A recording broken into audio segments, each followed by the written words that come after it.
ඔයාගෙත් ප්‍රෙග්නන්සියේ බබා හම්බුනාට පස්සේ කොණ්ඩේ අසාමාන්‍ය විදියට ගැලවිලා යනවාද? බය වෙන්න එපා.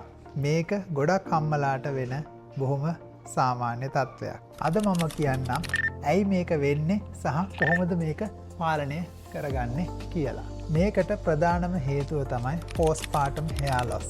ප්‍රෙග්නන්සි කාලෙදී වැඩි වෙච්ච හෝමෝන බබා ලැබුණට පස්සේ එකපාරටම සාමාන්‍ය මට්ටමට එහෙමත් නැත්නම් ප්‍රෙග්නන්සිය තිබුණ මට්ටමට වැඩි අඩුවීම නිසා තමයි මේ වගේ තත්ත්වයකට මුහුණ දෙන්න වෙන්නේ. අන්න ඒ නිසයි කොණ්ඩේ ගොඩක් හැලෙන්න පටන් ගන්න.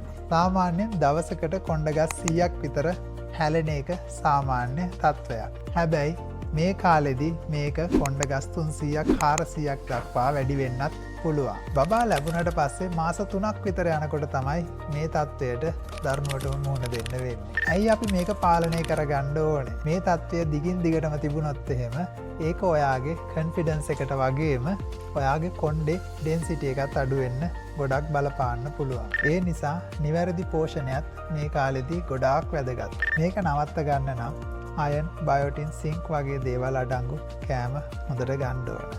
ඒ වගේම ස්ට්‍රෙස් එක අඩු කරගෙන හොඳට නිදා ගන්නත් පුළුවන් නම් තවත් හොඳයි. ගොඩක් වෙලාවට මේ තත්ත්වය මාස 6ක් 12ක් වගේ යනකොට ඉබේම හරියන්න පුළුවන්. නමුත් මේ තත්ත්වය ටිකක් ඉක්මනට පාලනය කරලා ඔයාගේ කොණ්ඩේ නැවත ලබා ගන්න උදව් කරන්න අපිට පුළුවන්. ඔයාටත් මේ ප්‍රශ්නය තදින්ම තියෙනවා නම් මේක ඉක්මනට පාලනය කරලා ඔයාගේ කොන්ෆිඩන්ස් එක නැවත ලබා ගන්න උදව් කරන්න අපිට පුළුවන්.